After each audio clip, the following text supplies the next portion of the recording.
7시에 도착했습니다.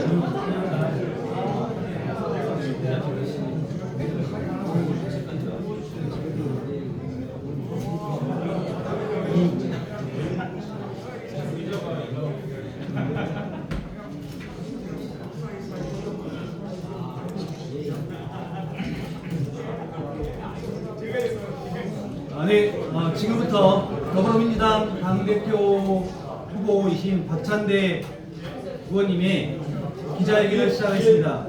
호남이 묻고 박찬대가 답하다 기자회견 시작하겠습니다.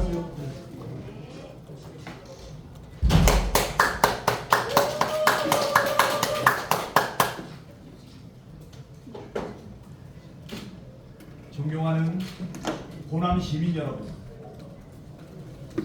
더불어민주당 당원 동지 여러분, 당대표 출마자 박찬대입니다. 저는 지금 열심히 호남살이를 하는 중입니다. 이 땅의 민주주의를 지켜온 호남의 시간, 눈물과 헌신, 그리고 대한민국 미래에 대한 호남의 꿈을 마주하고 있습니다. 전북 전주를 시작으로 나주, 여수 등 전남 곳곳을 돌며 당원 동지들을 만나고 마을 회관에서 숙식하며 어느새 호남의 삶 속에 들어와 있습니다. 그리고 오늘은 이곳 광주에 왔습니다. 지난 대선 당시 저는 상임 총괄 선대위원장으로서 민주 당세가 약한 지역들을 자원해 이었습니다. 이재명 후보와 정반대의 동선으로 이재명이 없는 곳엔 박찬대가 채워야 한다는 전략적 판단이 있었기 때문입니다. 그래서 대선 기간 동안 아쉽게도 호남을 자주 찾지 못했습니다. 아쉬운 만큼 호남에 대한 고마움과 미안함은 제 마음속 깊이 남아 있습니다.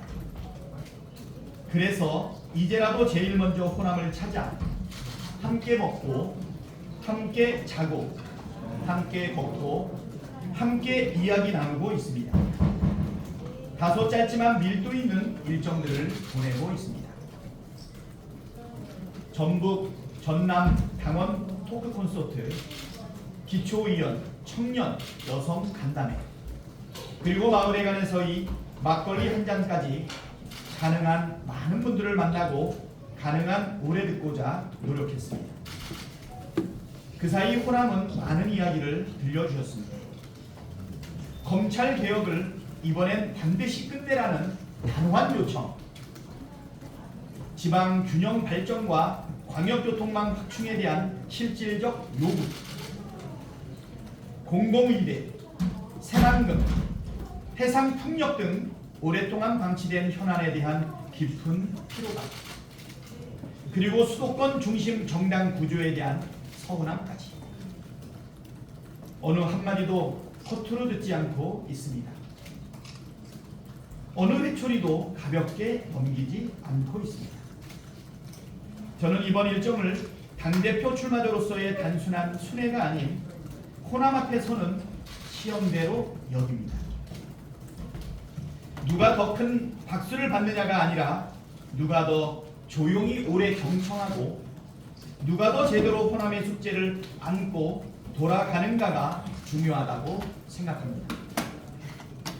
남은 일정도 가볍지 않습니다. 공공의료, 농어촌 인프라 등 민주당이 책임지고 끌고 가야 할 과제가 많습니다. 호남 현장에서 직접 청취한 정책과 제도적 과제들은 상경 후 구체적 실현 방안을 정리해 확실하게 추진하겠습니다.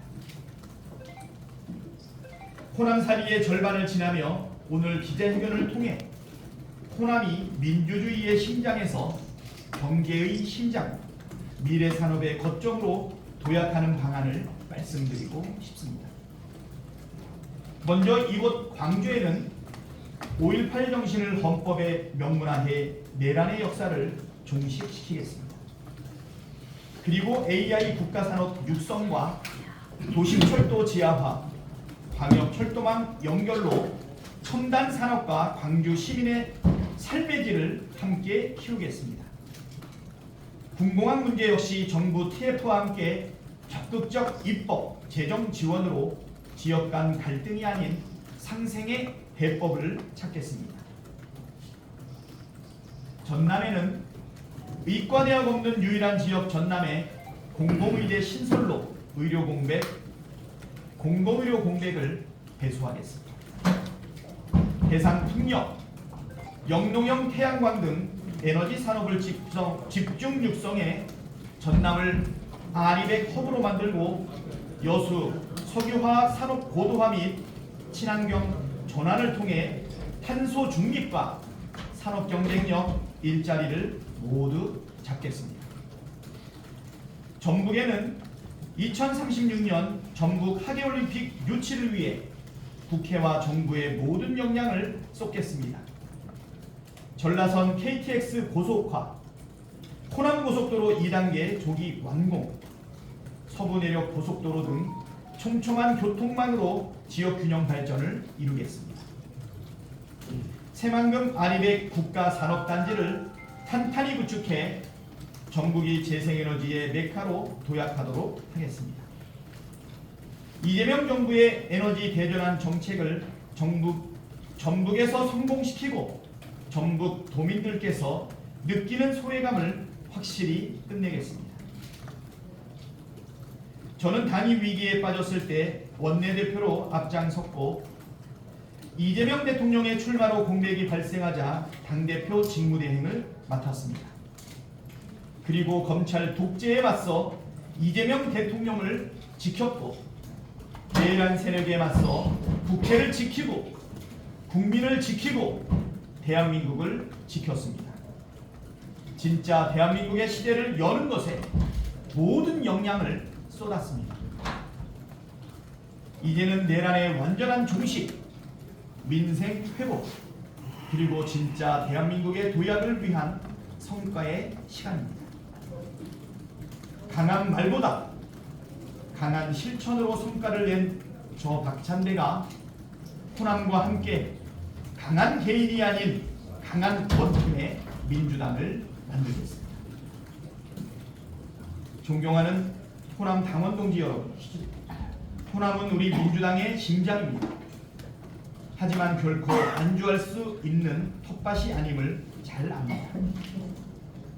호남은 민주당이 나태해질 때면 어김없이 회초리를 들어 경각심을 일깨워 주셨고 나아갈 길을 잃고 헤맬 때는 등불이 되어 방향을 밝혀주셨습니다. 이처럼 호남은 민주당의 아버지이자 스승이셨습니다. 저 박찬대 민주주의를 지켜내고 4번의 민주정부를 창출해낸 호남에서 이재명 정부의 성공을 위한 지혜를 얻고자 합니다. 민주당은 이제 집권 여당입니다. 국민이 온몸을 던져가며 어렵게 창출해낸 이재명 대통령을 보유한 정당입니다. 이재명 정부가 성공해야만 대한민국이 성공합니다. 그래야 마침내 우리 국민이 성공합니다. 호남에서 많은 가르침을 얻고 가겠습니다. 호남을 스승이자 거치로 삼아 이재명 정부의 성공과 호남의 도약을 반드시 이루어내겠습니다. 박찬대에게 많은 말씀 전해주십시오. 경청해 주셔서 고맙습니다.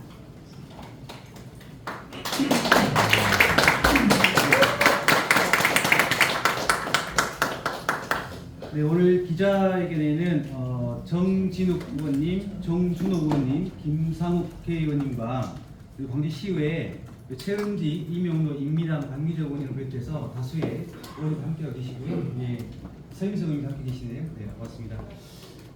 네, 그리고 여러 지지도 함께하고 계시고요. 다음으로 질의응답 시간 갖도록 하겠습니다. 네, 질문해 주십시오. 이번에 당 대표가 되시면 임기상 지방선거를 이제 지휘하게 되시는데요. 일단 호남에서는 어쨌든 공천이 가장 중요한데 공천의 어떤 원칙이라든지 기존의 방식과 어떤 변화된 방식을 생각하시는 게 있는지 궁금하고요. 두 번째는 지난 몇 번의 선거에서 호남에서 조국혁신당의 영향력이 꽤나 커졌습니다. 근데 이제 대선이 끝나고 조국혁신당이 계속해서 어떤 검찰의 인사 문제라든지 아니면 조국 대표의 사면 문제라든지 이런 걸로 조금 불협화음이 나온다 이런 느낌도 드는데 이 조국혁신당과 민주당과 앞으로는 이제 여당이 된 민주당과는 어떤 관계를 가져갈 것인지 궁금합니다. 네. 공천의 원칙과 변화, 이것은 중앙당에서 일방적으로 정하지 않을 것입니다. 저는 8월 2일 전당대회에서 당대표로 선출이 된다면 제일 먼저 지방선거 기획단을 발족하겠습니다. 10개월 남아있는 넉넉한 기간 안에 우리 전국 정당으로 압도적인 지방선거가 이재명 정부 성공을 이끄는 첫 번째 과제라고 생각합니다. 국민이 만들어주신 이재명 정부, 국민 주권 정부가 성공해서 다음번 정권을 재창출하지 않는다면 정권을 재창출하지 않을 때 우리가 경험했던 이명박근혜, 정권을 재창출하지 않았을 때 우리가 경험한 괴물 윤석열.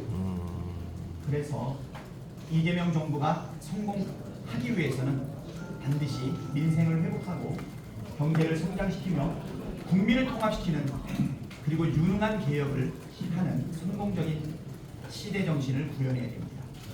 그렇기 위해서는 5년 뒤에는 반드시 정권 재창출을 해야 할 텐데 그 가장 중요한 시점은 바로 1년 뒤에 있을 지방선거 아니겠습니까?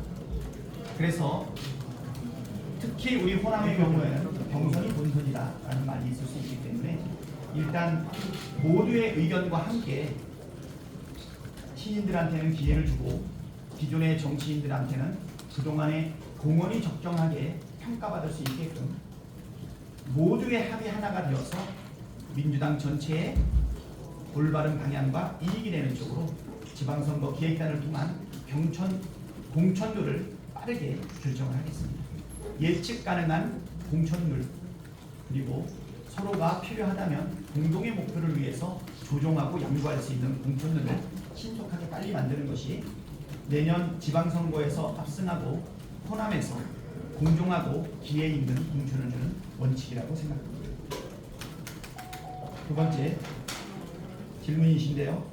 조국 혁신당과의 관계를 어떻게 설정하고 우리 모두의 윈윈을 해나갈 것인가가 아마 이번 당대표의 지방선거를 대하는 첫 번째 과제라고 생각이 됩니다. 조국 혁신당은